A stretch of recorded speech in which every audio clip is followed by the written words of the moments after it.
Arc-en-ciel. Arc-en-ciel, votre émission marocaine, chaque dimanche de 14h à 15h pour tout savoir sur le Maroc. Actualité, culture, économie, société et animation festive. Avec Abdelatif, Arc-en-ciel au cœur du Maroc.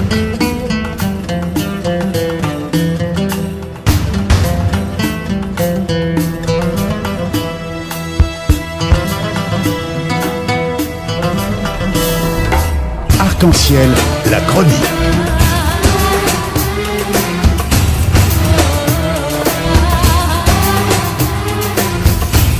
Arc-en-ciel info.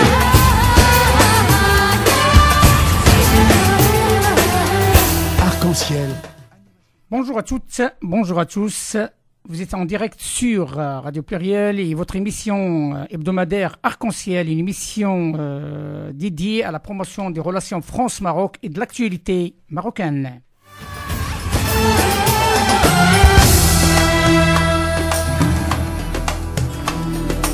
Arc-en-ciel au cœur du Maroc. Avec vous, fidèles serviteurs, Abdelatif Sadri ou le Mahdi, les techniques, ce jour, qui est un sujet d'actualité qui rentre dans notre démarche de sujet et qu'on essaie de le développer sur un certain nombre de volets, la coopération Sud-Sud après la visite de Sa Majesté Mohamed VI en Afrique. Jusqu'à 15h et le sujet qui va être traité suite à la visite réussie de Sa Majesté dans la ville de Dakhla ou dans les provinces du Sud. Le sujet, ça va être la portée stratégique de la visite de Sa Majesté dans les provinces du Sud, notamment à Dakhla, dans le cadre de la coopération Sud-Sud, enjeux et choix. Et à ce sujet, nous aurons deux intervenants de renom connus sur la scène internationale. Le journaliste franco-marocain, c'est Mustafa Atossa, et le professeur Abdelatif Al-Fkak. أبي العزيز مجهودات جبارة في سبيل تنمية أقاليمه الجنوبية. ففي إطار التضامن الوطني فإن جزء مهم من خيرات وثروات المناطق الوسطى والشمالية للمغرب يتوجه لتلبية حاجيات مواطنين في الجنوب، وذلك عكس ما يروج له خصوم المغرب من استغلال لثروات الصحراء، وهو ما تؤكد جميع المؤشرات والمعطيات الاقتصادية الخاصة بالمنطقة. وتعزيزا لهذا المسار فإننا حريصون على استكمال بلورة وتفعيل نموذج التنموي الجهوي لأقاليمنا الجنوبية الذي رفعه إلى نظرنا السامي المجلس الاقتصادي والاجتماعي والبيئي.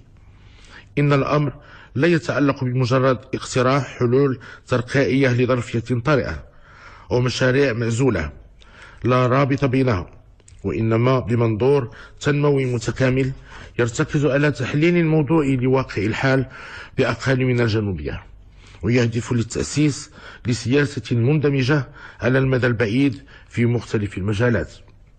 إننا نريده نموذجا متعدد الأبعاد عماده الالتزام بقيم العمل والاجتهاد والاستحقاق وتكافؤ الفرص، نموذجا متوجها نحو المستقبل تحتل فيها المرأة والشباب مكانة خاصة. فعلى الصعيد الاقتصادي يرتكز هذا النموذج على مشاريع استثمارية كبرى كفيلة بتحفيز النمو الاقتصادي وإنتاج ثروات وفرص الشغل وتشجيع الاقتصاد الاجتماعي والتضامني، وذلك ضمن تنمية مستدامة تراعي الحفاظ على البيئة وصيانة حقوق الأجيال الصاعدة، وخاصة من خلال التركيز على الطاقة المتجددة. أما على المستوى الاجتماعي فإنه يقوم على سياسة جديدة عمادها التضامن والإنصاف وصيانة كرامة الفئات الهشة والنهوض بالتنمية البشرية وتوطيد التماسك الاجتماعي. وفيما يخص الجانب الثقافي فإن هذا النموذج يتوخى النهوض بالثقافات والخصوصيات المحلية، وذلك تجسيدا للمكانة الدستورية للثقافة الحسانية كأحد مكونات الهوية المغربية الموحدة، ولا سيما من خلال إدماجها في البرامج الدراسية وتثمين التراث المعماري وتشجيع الإبداع الفني بالمنطقة. وحرصا منا على ضمان شروط النجاح لهذا النموذج الطموح القائم على الإبداع وروح التشارك، فإنه سيتم تزويده بآليات ناجعة للحكامة المسؤولة، فضلا عن كونه يندرج في إطار الجهوية المتقدمة التي تخول اختصاصات واسعة للمجالس المنتخبة. ويظل هدفنا الأسمى جعل أقاليمنا الجنوبية فضاء للتنمية المندمجة والعيش الكريم لأبنائها، وتعزيز بعدها الجيوستراتيجي كقطب جهوي للربط والمبادلات بين أوروبا وإفريقيا جنوب الصحراء. En direct avec notre ami, le journaliste franco-marocain, c'est Moustapha. Bonjour. Permettez-moi de faire une toute petite introduction et de vous parler un petit peu de votre parcours et après on enchaînera avec les questions. Comme vous le savez que la tournée de 3 semaines dernières, notamment qui ont commencé en février-mars, a conduit le roi Mohamed VI dans 4 pays de l'Afrique de l'Ouest. Et riche d'enseignements en Côte d'Ivoire, en Guinée, en Guinée-Conakry, au Gabon comme au Mali. Le roi du Maroc a affirmé une vision géopolitique qui confère au Maroc un rôle essentiel dans l'avenir de l'émergence de l'Afrique et de sa coopération avec l'Europe. Voici pourquoi ses chances de réussite sont réelles. Avec cette vision clairement affirmée, Sa Majesté Mohamed VI illustre ainsi une fois de plus la métaphore devenue emblématique de son père Hassan II, feu Hassan II, que Dieu son âme, qui se plaisait à répéter: le Maroc est un arbre qui plonge ses racines en Afrique et dont les feuilles respirent en Europe. Pour développer ce thème qui nous est cher et surtout cette initiative de Sa Majesté et cette mobilisation de l'ensemble du pays pour la promotion des provinces du Sud, pour qu'elles soient une vitrine vers l'Afrique, et cette volonté de travailler Sud-Sud, nous sommes en direct avec Moustapha Tossa, qui est journaliste franco-marocain, né au Maroc le 28 mai 1963. Il est installé à Paris depuis 1987. Il est diplômé de l'Institut supérieur du journalisme de Rabat, promotion 1986, et du Centre de formation et de perfectionnement du journalisme de Paris. Il participe en 1988 au lancement du service arabe de Radio France Internationale. En 1990, il présente l'émission Rencontre destinée aux communautés d'origine étrangère sur France 3, avant d'effectuer des reportages et de réaliser des documentaires dans le cadre de la série Racine, diffusée sur la même chaîne. Collaborateur de plusieurs médias français, il intègre Monte Carlo Doualiya en 1998 avant d'occuper le poste de rédacteur en chef adjoint en 2000. Correspondant à Paris de Maroc Hebdo International depuis 1993, il était depuis avril 2007 à 2011 le correspondant du quotidien marocain francophone Aujourd'hui le Maroc.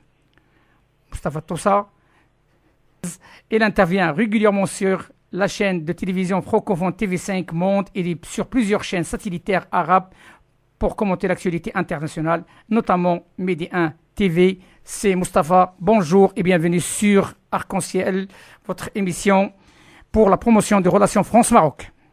Bonjour, Sabrou. Comme vous l'avez bien écouté, le discours de Sa Majesté était clair, c'est que développer les provinces du Sud dans un cadre de préparer le Maroc et de l'apport du Maroc du Sud à cette percée africaine. Ma question, quelle dimension politique porte ce déplacement de Sa Majesté Mohamed VI à Dakhla cette semaine? En fait, si on veut jeter un regard analytique sur la question du Sahara marocain, on peut la diviser en 2 séquences. La première séquence a été du temps de feu Hassan II.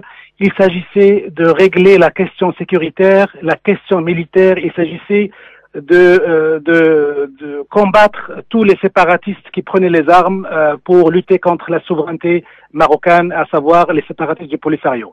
Et cette question militaire a été tranchée du temps de Hassan II. Alors la deuxième séquence sur la question du Sahara, c'est le développement des provinces sahariennes de manière à ce qu'elles s'intègrent tout à fait dans le dispositif national. La politique de Mohamed VI a été de choisir des projets de développement extrêmement novateurs et extrêmement importants pour mettre cette région au diapason de l'ensemble de l'unité nationale. Donc le développement comme une manière de mettre, d'exercer la souveraineté marocaine sur le Sahara marocain. Donc, les projets politiques, les projets économiques sont de telle manière qu'ils ont été imaginés pour permettre à cette population de se sentir bien dans ces provinces, de goûter le progrès économique, de rentrer dans la mondialisation. Il ne faut pas oublier que le Sahara marocain est situé dans une place extrêmement stratégique en termes de commerce et en termes de richesse naturelle. Donc le développement économique est l'argument majeur pour que les Sahraouis se sentent pleinement marocains et pour que le Maroc puisse développer toutes ses provinces, que ce soit du nord, du Moyen Atlas et du Sahara. Le développement économique comme arme pour exercer la souveraineté marocaine sur cette région. Et ça paraît à tout le monde, à tous les observateurs, comme le titre principal de la gouvernance depuis que Mohamed VI est roi du Maroc, ça veut dire depuis 1999. Évidemment, son déplacement à Dakhla vient dans cette logique pour permettre de montrer un petit peu les réalisations, pour insuffler un souffle nouveau, une dynamique à tous les projets économiques de développement, pour que cette ville, qui est la seconde grande ville du Sahara après l'Aïn, puisse être présentée comme une grande vitrine de cette région dont le développement est nécessaire, indispensable pour la sortir de désenclaver et la mettre à niveau avec la grande société marocaine, avec la grande unité marocaine. Effectivement, tout ce travail qui est en train de se faire depuis des années, cette politique qui va être mise en place en 2015, la régionalisation avancée et tout le travail qui est en train de se faire sur le terrain, il s'agit d'une stratégie globale, moi je pense, depuis l'accès au trône de Sa Majesté Mohamed VI, pour une ouverture vers l'Afrique. Est-ce que, d'après vous, cette ouverture est fondée bien entendu, sur la promotion, sur le développement de ces provinces? Oui, effectivement, Sa Majesté le roi Mohamed VI a effectué en l'espace de quelques courts mois 2 grandes tournées africaines. Alors, bien sûr, il s'agissait pour le Maroc, pour la diplomatie marocaine, de retrouver ces grandes racines africaines, de visiter ces pays qui constituent un espace stratégique, une profondeur stratégique du Maroc. Il s'agissait bien sûr d'expliquer à un certain nombre de pays africains, où certains avaient fait l'erreur de reconnaître les séparatistes du Polisario, d'essayer de les convaincre de retirer cette reconnaissance, et cette démarche a réussi chez beaucoup. Et évidemment, le Maroc aussi a cherché à travers cette Afrique de renouer le grand lien économique et commercial. Il ne faut pas oublier que les pays africains constituent un marché extrêmement novateur, extrêmement juteux pour l'économie marocaine. Et l'économie marocaine, y compris celle qui se développe dans les provinces sahariennes, peut être un grand pont de développement de cette région. Les pays africains, le continent africain, les experts économiques lui attribuent un indice de croissance extrêmement important. Et l'économie marocaine et le Maroc met à la disposition de ces pays son savoir-faire, son expertise, son carnet d'adresse entre guillemets auprès des entreprises marocaines pour justement entrer dans une logique de coopération sud-sud, gagnant-gagnant. Nous allons faire de l'argent, nous allons le faire ensemble, nous allons faire des bénéfices et des entreprises, nous allons les faire ensemble. Vous les Africains, vous allez gagner et nous les Marocains, nous allons gagner aussi. Ça change la relation que ces pays africains avaient avec l'Europe, où il y avait une espèce de démarche prédatrice, où on vient pour prendre vos richesses, les exporter et vous laisser quelques miettes. La démarche de Sa Majesté le roi Mohamed VI était: nous allons nous co-développer ensemble et nous allons nous gagner ensemble.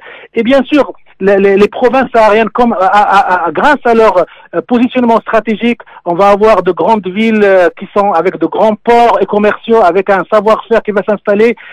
Ces provinces sahariennes vont servir de vitrine, vont servir de lien entre ce grand Maroc et ces pays africains, et notamment dans le cadre de développement des projets communs. Donc la relation avec l'Afrique n'est pas du tout étrangère à la politique économique et intégrationniste, entre guillemets, dans le cadre de la régionalisation que poursuit le Maroc à l'égard du Sahara. Alors, il faut bien aussi répéter une chose, c'est que tous ces éléments de développement économique et politique font que le choix proposé par le Maroc devant les forums internationaux, à savoir le choix de l'autonomie du Sahara, elle valide ces choix, elle leur donne de la crédibilité et elle leur donne du sérieux. Donc c'est une politique qui valide le choix de l'autonomie qui est actuellement présentée par les Maroc aux Nations Unies, à Paris, à Washington, comme la solution pour mettre fin à cette crise qui dure depuis un certain temps et dont le Maroc peut très bien se passer puisqu'il est chez lui et le temps de la guerre est fini. Il faut que le temps du développement économique arrive. Une belle introduction, c'est Mustapha. Surtout, vous avez parlé de lien avec l'Afrique, mais il y a aussi un autre lien, le lien du Maroc avec l'Europe et notamment, puisqu'on est en France, et notamment avec la France. Et là, je reviens sur un acquis, un atout que la France possède, c'est les Marocains résidant à l'étranger, les Franco-Marocains, ces compétences marocaines qui peuvent être un ciment, un lien, un pont, un tremplin pour faire bénéficier leur pays d'adoption des avantages de la percée de leur pays d'origine, donc ce qu'on appelle les bicontinentaux. Ces gens-là, est-ce qu'ils ont leur mot à dire dans cette percée africaine? Oui, bien sûr, non seulement ils ont leur mot à dire, mais ils ont des projets à développer, ils ont un souffle à insuffler dans cette relation entre la France, le Maroc et l'Afrique. Il ne faut pas oublier que la conquête qui est en train de se faire par les Marocains dans des marchés africains se fait aussi à partir de la France, à partir d'une connaissance de la France. L'impression est donnée maintenant, c'est que l'excellence relation, malgré cette tension passagère entre Paris et Rabat, mais l'excellence structurelle des relations entre les entreprises marocaines et les entreprises françaises, entre les Marocains qui sont dans le Maroc et les Marocains qui sont en France, par exemple, permet de faciliter les contacts, faciliter les projets, faciliter les investissements dans ces marchés africains. Et il est clair aujourd'hui que le Maroc et la France marchent la main dans la main, que ce soit sur le terrain politique et militaire, et on l'a vu avec la guerre du Mali et le Centrafrique, ou que ce soit dans le cadre de la conquête de nouveaux marchés économiques en Afrique.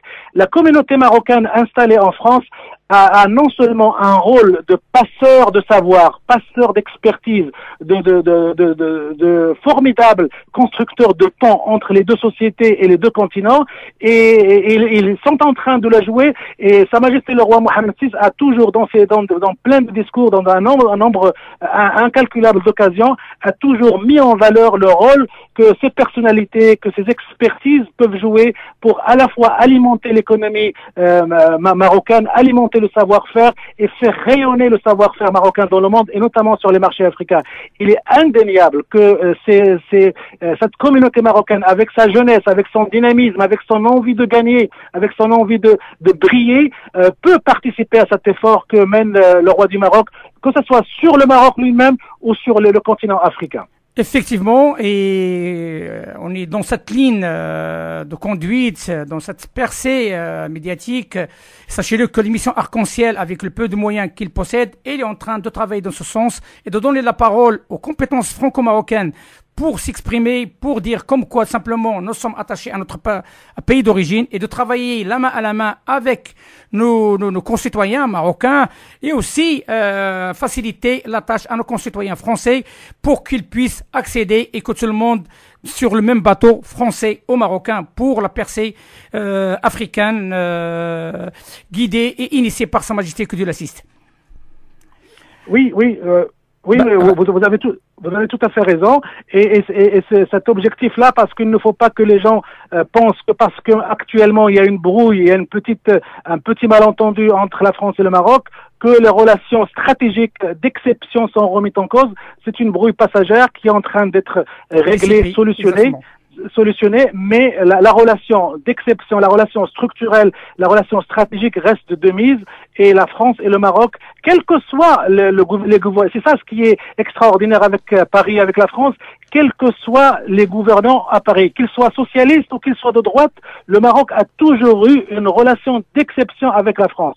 Et cette permanence, cette continuité, c'est le fait que ça ne change pas, malgré le changement de pouvoir, malgré le changement de parti politique, malgré le changement de gouvernement en France, France montre à quel point la France et le Maroc sont indissociables et vraiment ont réussi à sceller un pacte stratégique, un pacte d'union stratégique entre les deux pays, et qu'ils seront partout dans le même bord, là où les combats militaires, contre le terrorisme ou pour le développement, la France et le Maroc seront toujours dans le même bord et dans la même équipe. Monsieur Moustapha Tossa, journaliste franco-marocain spécialiste des relations France-Maghreb, nous tenons à vous remercier de cette intervention de qualité. On vous donne un autre rendez-vous très très très bientôt parce qu'on a besoin des compétences des analystes de taille comme M. Moustapha Tossa pour nous éclairer et nous donner leur avis sur l'actualité franco-marocaine et l'actualité marocaine. Merci M. Moustapha Tossa. Merci pour votre invitation. Merci à vous. Au revoir.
Il est 14h24 avec un peu de retard. Notre rendez-vous avec c'est Abdellatif Fkak la Ghaleb. Donc le débat était très très très animé et très intéressant avec C. Moustapha Tossa. C'est pourquoi il y a ce petit retard. Monsieur Abdellatif Fkak, bonjour. Bonjour monsieur c'est Abdellatif.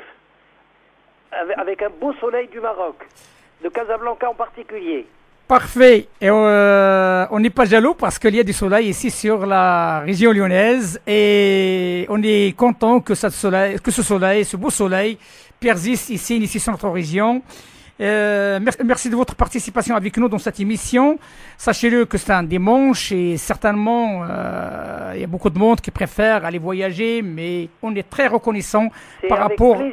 C'est avec plaisir que nous partageons non seulement le soleil, mais aussi les analyses politiques, économiques et sociales. Voilà. Merci, M. Fkak. Pour les franco-marocains en particulier et pour la zone Rhône-Alpes. Merci, M. Fkak. Je vais faire une petite présentation pour nos éditeurs qui ne connaissent pas M. Abdellatif Alexandre Fkak, qui est né en 1950 à Casablanca. C'est un Casablancais, comme Abdellatif Sadri, un franco-marocain marié et père de 3 enfants. C'est Abdellatif Fkak, votre CV, si je commence à le citer dans son ensemble, l'émission, puisque nous avons 1 heure dans l'ensemble, on ne va pas s'arrêter là. Alors, 3 doctorats. Doctorat d'État en sciences économiques, Université Hassan II, Casa Maroc. Doctorat en sciences de gestion NR Paris, 4e Dauphine en France, doctorat de sociologie politique, 3e cycle Paris 5 Nanterre HEC, en France aussi, thèse dirigée par le célèbre professeur Raymond Aron.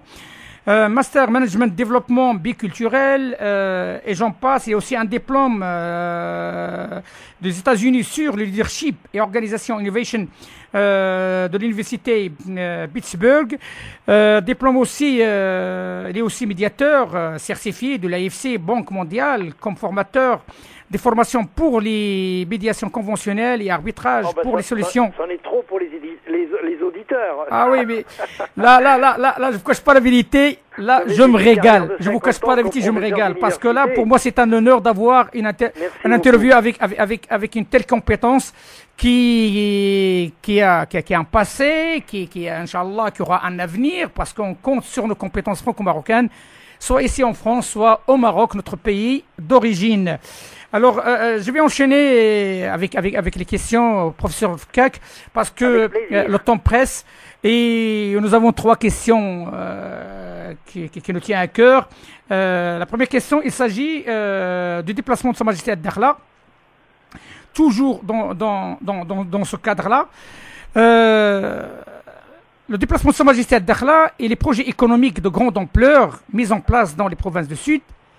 S'agit-il d'un signal fort pour les Africains que le Maroc est dans la mise en application de son choix irrévocable Sud-Sud? Très bien. Comment dirais-je, la visite était certainement inopinée par Sa Majesté Mohamed VI au sud du Maroc, qui est devenu le Maroc du Sud par la force des choses, un peu comme on dirait pour l'Allemagne de l'Est, qui est devenue l'Est de l'Allemagne depuis 1969, mais le Maroc donc est présent dans cette région, en particulier d'El Dakhla 1975. Cette visite a un caractère privé, c'est-à-dire que le Maroc est dans l'ensemble de ses territoires. Ce n'est pas un voyage officiel, c'est un déplacement d'une ville à une autre, d'une région à une autre. La visite donc n'était pas programmée dans son agenda, selon les dires et les analyses, pour rejoindre non seulement sa petite famille royale en vacances scolaires, notamment le prince Moulay Hassan et sa sœur, la princesse Lalla Khadija, mais aussi rejoindre sa grande famille politique des Sahraouis à Dakhla.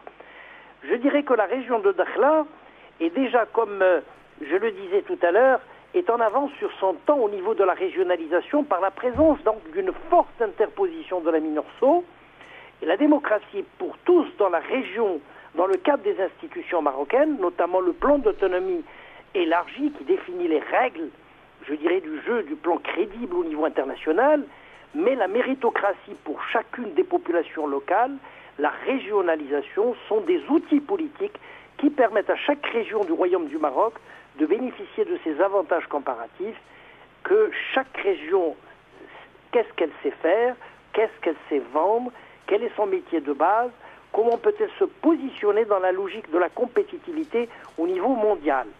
Donc, mondial au sens, je dirais que la mondialisation aujourd'hui est sans frontières économiques, sans frontières politiques, sans frontières culturelles, sans frontières satellitaires des images, et le Maroc est forcément obligé de se réadapter, sinon il y a 2 solutions, où on s'adapte, où on est asymptote à la ruine, voire à la disparition. D'où le Maroc a fait un choix de faire un très grand investissement, de rassurer la région, et donc la MINURSO est là, qui ne pose aucun problème, et qui même s'ils veulent l'élargir au niveau des droits de l'homme, ils peuvent le faire, ça ne pose aucun problème. J'y étais 3 ou 4 fois, la ville est extraordinaire, c'est une ville qui peut être même d'ailleurs classée parmi les villes attractives pour des stations balnéaires, productives également, et qui répond aux 6 critères de ce qu'on appelle aujourd'hui une ville intelligente, une économie intelligente, une mobilité intelligente, un environnement intelligent, des habitants extraordinaires, intelligents, un mode de vie d'une simplicité extraordinaire, intelligent, et une administration locale intelligente avec la présence de la MINURSO. Le Dakhla, en 3 ans, donc sur 30 ans, depuis 1975, j'y étais 3 fois pour des raisons de conférences avec, et des colloques internationaux, elle est passée de la belle étoile à 5 étoiles grâce à la présence donc du Maroc qui est dans ces territoires. Voilà, pour la première question probablement pour ne pas être plus lent.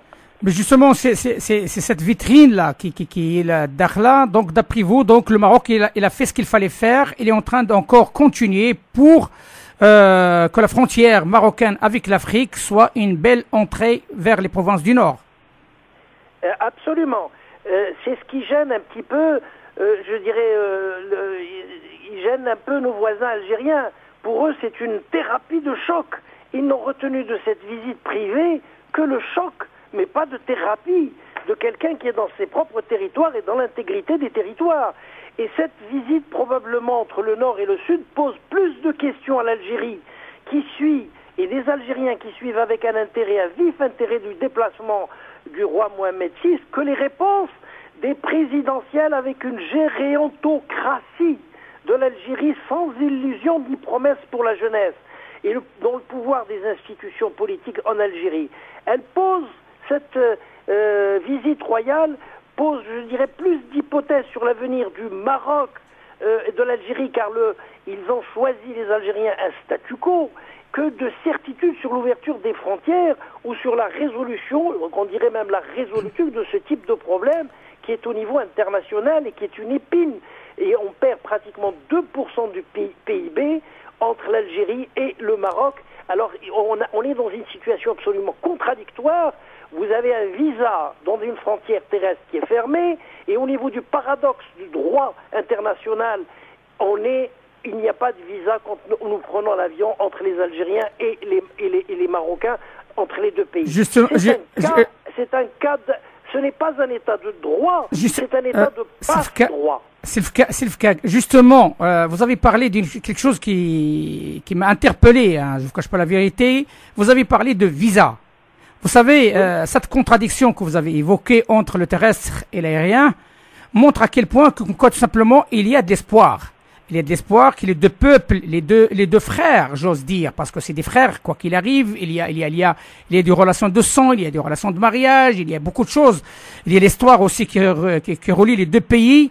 Moi, autant que franco-marocain et autant avec nos frères algériens avec qui on les côtoie chaque jour, il n'y a pas cette problématique de conflit. Il y a que tout le monde travaille la main à la main, et nous espérons que nos dirigeants trouvent un terrain d'entente pour la population algérienne, la population marocaine, et pour le bien-être de cette population, parce que le vecteur principal dans cette affaire, c'est la population. Et la population, il ne mérite que de bien.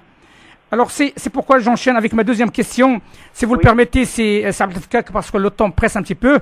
Et nous avons un intervenant de qualité, une surprise, hein, pour parler de ce Maroc pluriel dans Radio Pluriel.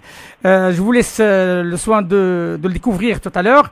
Ma deuxième question, paraît-il que la grippe passagère, puisque vous êtes un franco-marocain, vous êtes au courant comme quoi il y avait quelques chamaillades qui sont vraiment dépassées d'après les renseignements qu'on peut avoir maintenant, et tout le monde l'a déclaré d'une manière ouverte, que la grippe passagère entre la France et le Maroc, c'est de l'histoire ancienne, et le destin du sud du pays, il est plus jamais solide. Qu'en pensez-vous? Ouais, je pense que c'est, comme vous dites, elle est passagère quand on a une grippe et que l'on met une espèce de thérapie de choc avec des antibiotiques. Ça part en quelques jours, ça part en 5 jours. Si on ne met pas de médicaments, elle partira de toutes les façons avec la défense du corps des deux peuples qui se connaissent depuis donc un certain nombre d'années, surtout pour les franco-marocains, où nous avons du mal à choisir entre les deux pays. Comme disait un humoriste, c'est le papa et le maman. C'est quelque chose de passagère, comme un couple qui finalement vieillissent ensemble dans la jeunesse, mais des fois il y a des petits problèmes qui se posent. Ils sont résolus, mais il est tout à fait normal. La vie est émaillée je dirais, de ces petites, peut-être un mot ajouté, avec l'expérience ou des socialistes à l'heure actuelle qui font certainement des petits faux pas, et au niveau aussi du Maroc, au niveau de sa diplomatie. Mais d'une manière générale, je ne pense pas que la solidité puisse puisse être balayé avec une simple brise, un simple coup de vent. Hein, ce n'est pas, je dirais, comment dirais-je, ce n'est pas un déséquilibre, ça fait même le grain et le sable, le sel de la vie. Hein, je veux dire, voilà comment il faudrait gérer le problème de la vie. C'est pas un faucon contre un vautour, quelqu'un qui mange les restes et que l'autre, il a une supériorité des ailes et qui regarde un peu où est son intérêt. Je pense que le Maroc et l'Algérie, et je pense demain pour l'ensemble du Maghreb, donc ça devrait être bicontinental, car si la France demain n'intervient pas pour résoudre ces types de problèmes passagers, des problèmes qui empêchent, qui handicapent le développement, la France risque de laisser le Maghreb, l'Afrique, donc aux Chinois, et il va falloir que nous, les Maghrébins, nous fassions, que nous ayons une conscience de type politique extrêmement importante pour, je dirais, pour intervenir, de rattacher à la limite le continent africain. C'est un rêve, mais c'est une ambition politique. Comme disait Mao, une très belle phrase, lorsqu'on est incapable et pas en mesure de résoudre des problèmes dans notre génération, il faut préparer le terrain pour que nos enfants puissent les résoudre en leur temps. C'est un problème Effectivement, professeur, parce que simplement, ça me permet de poser la troisième question qui rentre dans ce cadre-là, c'est de ces initiatives, de ces projets j'aimerais bien que vous m'avez parlé un petit peu par téléphone. Je souhaite savoir maintenant quels sont les projets de professeur Abdellatif El Fkak. Alors les projets, pour le moment, donc j'ai fait un choix politique de me présenter aux élections consulaires de Casablanca, avec une liste de profils exceptionnels, 4 professeurs d'université mélangés entre franco-marocains et français. Donc il y a une diversité auquel j'y crois, une diversité française qui est extrêmement importante. Et donc je me présente avec une liste, tête de liste, nous sommes la liste numéro 1 qui s'appelle les sociaux-démocrates. Et j'ai un projet, donc je dépose le projet bientôt au Maroc et en France, pour qu'il y ait ce type de rattachement entre la bicontinentalité. Il va falloir voir large, avec une vision extrêmement lointaine, de pouvoir rattacher l'Afrique à l'Europe, mais en commençant par les 2 têtes d'affiche, le Maroc et la France, qui sont un petit peu, je dirais, des leaders au niveau africain, pour entamer le côté d'abord francophone et par la suite anglophone.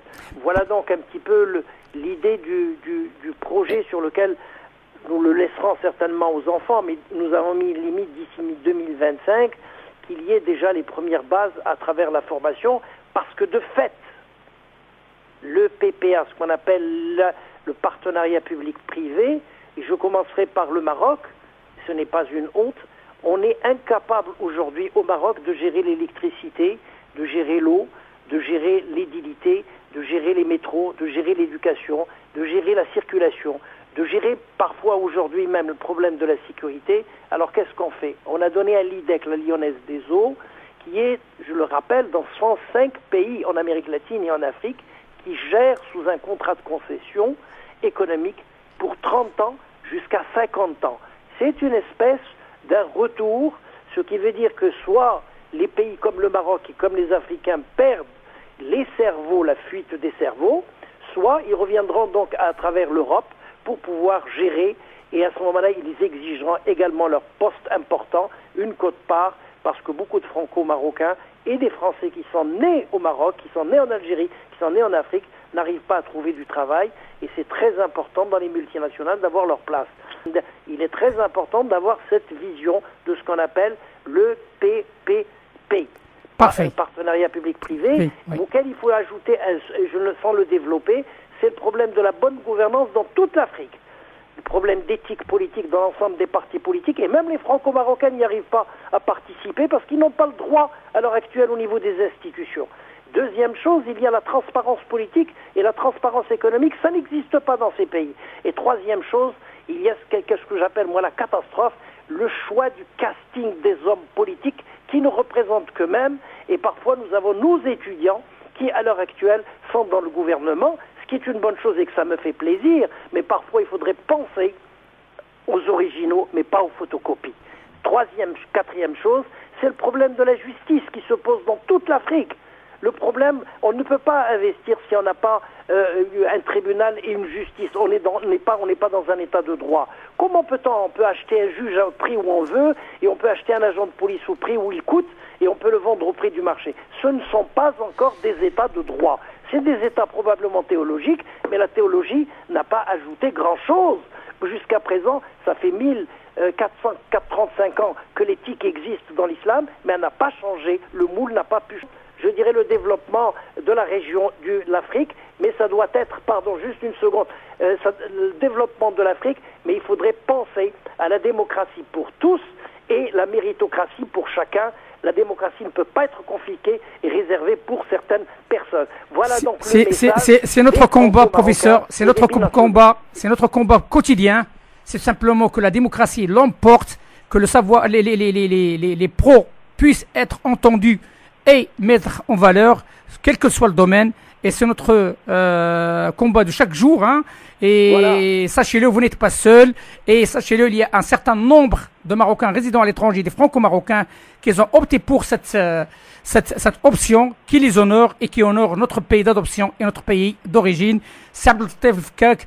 Je tiens à vous remercier infiniment de cette intervention rapide et soyez sûrs et certains qu'on va revenir vers vous, si le Dieu veut, chaque dimanche par rapport à une petite intervention qui dure une dizaine de minutes sur une chronique d'actualité. Je vous souhaite une excellente journée et un beau dimanche. Merci beaucoup. Avec le soleil, ce que vous avez dit a réduit au même dénominateur d'ici pour ne pas prendre beaucoup de temps. Merci beaucoup, Sidi Abdellatif. Barakallahu fik. Ma salama, Sidi Abdellatif. Ma salama, akhi. À bientôt. À bientôt. Au revoir. Ma salama.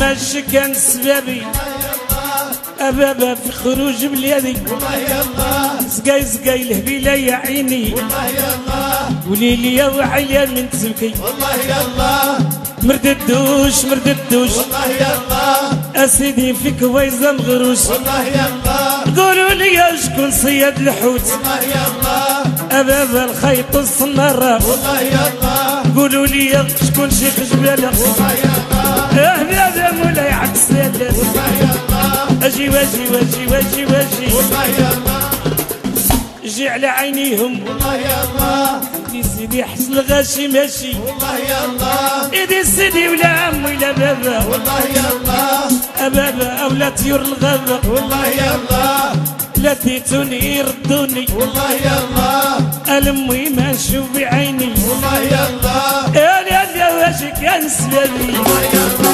وحبيبي خروج بلادي والله يلا البيلا يا عيني والله يلا قولي لي على من تبكي والله يلا نبكي انا يا على ولد الناس والله يلا وولد الناس يا ولد الناس والله يلا وليدي عدبوك واش يسرق واخا هذاك الغرام الزين شحال دلالو دوك العيون يابا ويتسولا وشويتونا مربوط لا يطلق له سراح بالخنجر يا سيد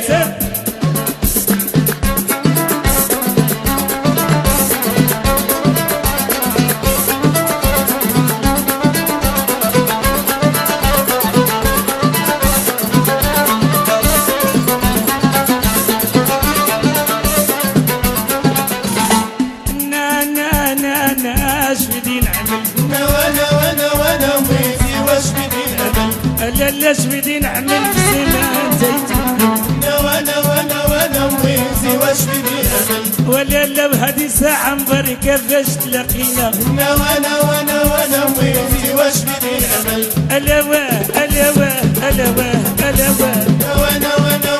ويزي واش بدي نعمل وهلا من بدا سبيل وانا ويزي واش بدي نعمل الدار قدام الدار أراد ديال يا بيناتهم وانا ويزي واش بدي نعمل البنيات كاع زوينات البيضاوية لالاتهم ياي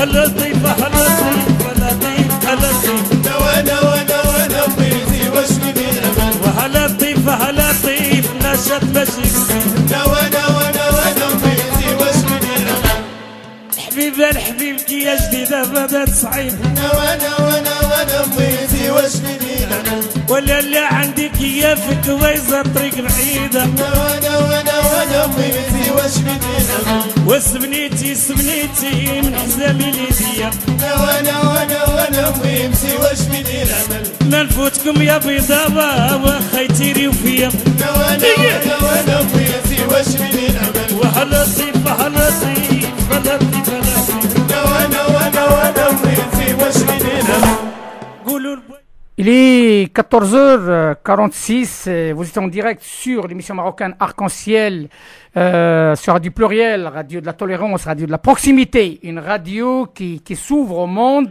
Et quand on parle de pluralité, quand on parle de Radio Pluriel, le Maroc, c'est un pays d'excellence par rapport à sa pluralité. Et là, on parle des droits et des acquis que les minorités au Maroc ont pu avoir à travers la constitution, la nouvelle constitution marocaine, mais aussi à travers l'histoire, parce que l'histoire en parle, notamment pour la communauté juive marocaine, par rapport à la communauté chrétienne, les berbères qui sont reconnus au Maroc, les juifs qui sont reconnus aussi. Et dans ce cadre-là, on va faire intervenir une personnalité de taille. C'est un grand plaisir pour nous de le faire intervenir. On a gardé la surprise à la fin. Il s'agit de Monsieur Bernard Koch. Bonjour, Monsieur Bernard Koch. Oui, bonjour, Monsieur Abdelatif. Bonjour aussi à votre assistant Hamid Chriette, que j'apprécie énormément. Koch, pour ceux qui ne le connaissent pas, parce que là, on parle d'une personnalité de grande qualité, celui qui anime quand même un blog d'actualité, un blog que la France... après la décision depuis un certain temps sur son thème de protéger les thèmes de ce blog que nous partageons, le blog contre le racisme, J-Monde, le blog J-Monde contre le racisme et l'antisémitisme.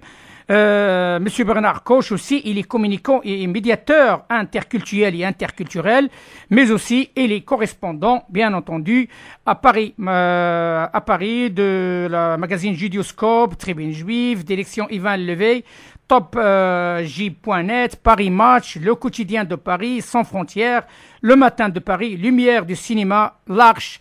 Tous ces journaux, ces moyens de communication comptent énormément sur la compétence et le savoir-faire de Monsieur Bernard Koch. Ma question, c'est une question d'actualité. Le Maroc a entrepris une démarche inédite par rapport à d'autres pays musulmans et arabes. C'est la pluralité qui sont racinés dans la Constitution. Qu'est-ce que vous en pensez, Monsieur Bernard Koch? Alors, moi, j'en pense forcément que du bien, parce que j'ai toujours entendu parler du Maroc dans ce sens-là, c'est-à-dire d'un Maroc pluriculturel dans toute son histoire. Et c'est vrai que dans ce sens-là, le Maroc peut parfaitement servir d'exemple par rapport aux autres pays du Maghreb, pour ne citer que ces États-là. On sait très bien les relations qu'ont toujours eues les Juifs et les musulmans du Maroc au Maroc même, et chacun en parle ici quand on les croise, chacun en parle vraiment avec beaucoup de bonheur et de plaisir. Je n'ai jamais entendu que ce soit un musulman vis-à-vis des Juifs, du Juif ou un Juif vis-à-vis du musulman d'origine marocaine, dire quoi que ce soit de négatif par rapport au Maroc. Bien au contraire, je crois même qu'il y a une espèce de nostalgie de la part des Juifs du Maroc. Ils y reviennent régulièrement. Certains diplomates me l'ont confirmé. Ils font des va-et-vient entre la France, le Maroc et même un pays que vous connaissez sans doute. Donc, je crois qu'il faut mettre en avant cette image du Maroc, qui est une image donc d'ouverture et de pluriculturalisme, au monde entier, en particulier à la France, hein, pour bien montrer que dans un pays, à partir d'un pays musulman, arabo-musulman, la paix est possible.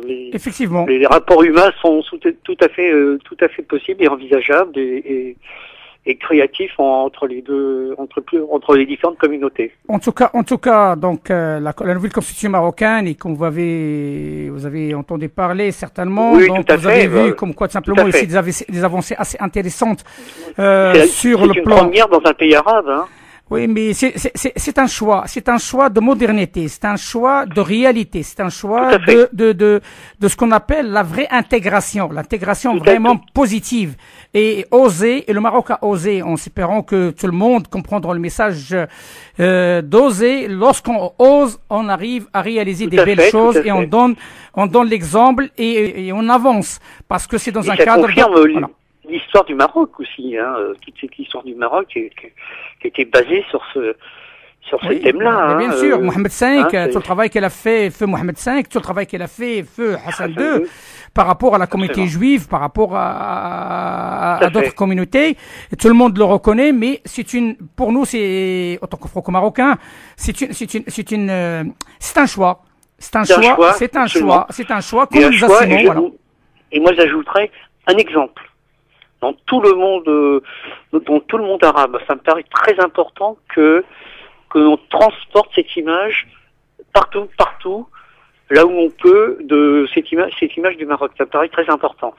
Parfait. Voilà. J'enchaîne avec ma deuxième question. Vous êtes sans doute au courant du travail qui est en train de se faire sur le Royaume du Maroc et le travail qui est en train de se faire par Sa Majesté sur la coopération Sud-Sud et sur le travail qui est en train de se faire sur les provinces du Sud, sur le plan politique, sur le plan diplomatique. La France a toujours soutenu la proposition marocaine auprès de l'ONU, comme un grand nombre de pays européens.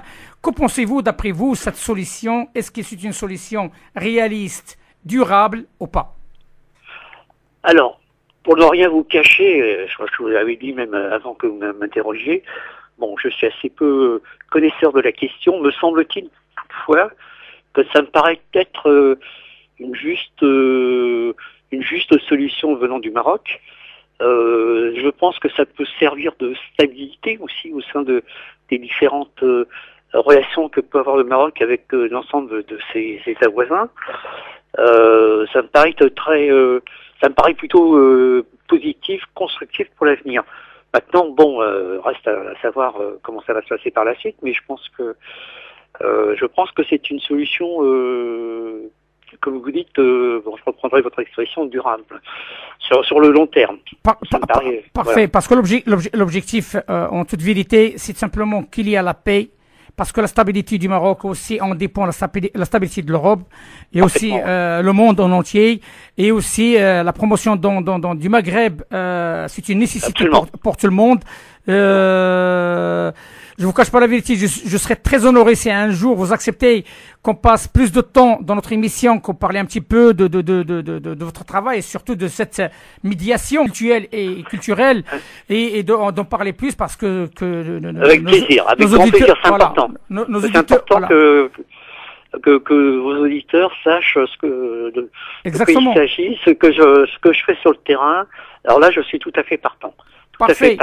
Alors vous permettrez, mon cher Abdelatif, de saluer mon ami Hamid, qui est un garçon adorable, qui s'intéresse à tellement de choses dans le monde.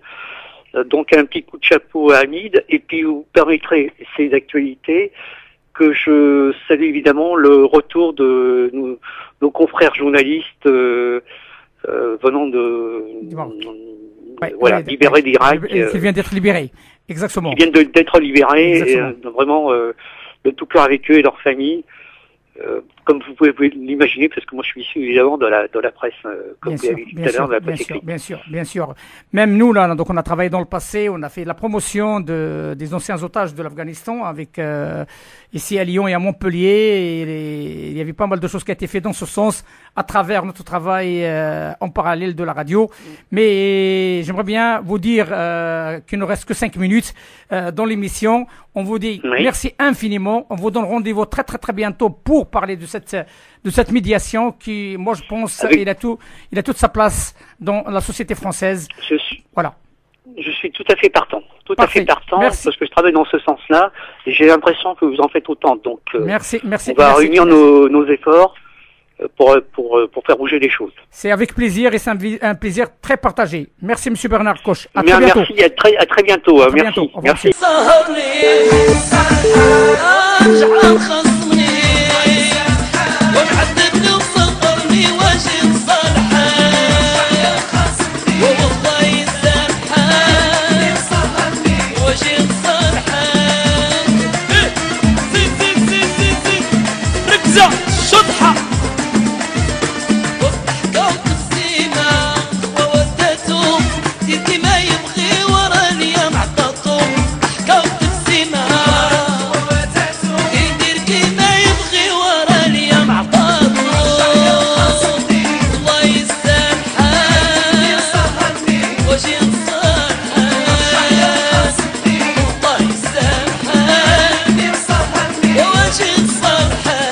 شيدكم معايا.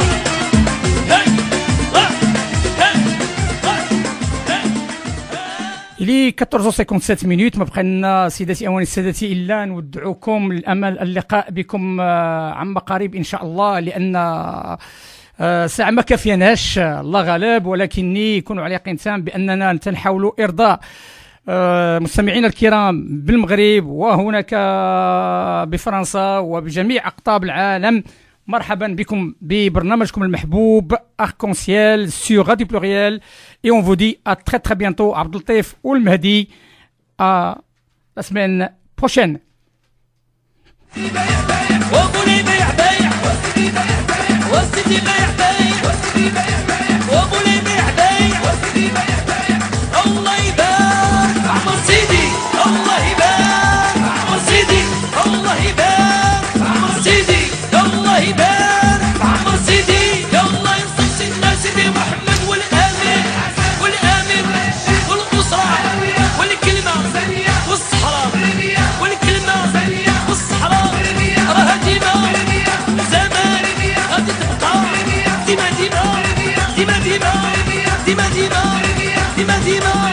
غادي تبقى مغربية لو نعم نعم سيدي الله يبارك عم سيدي الله ينصر سيدنا سيدي محمد.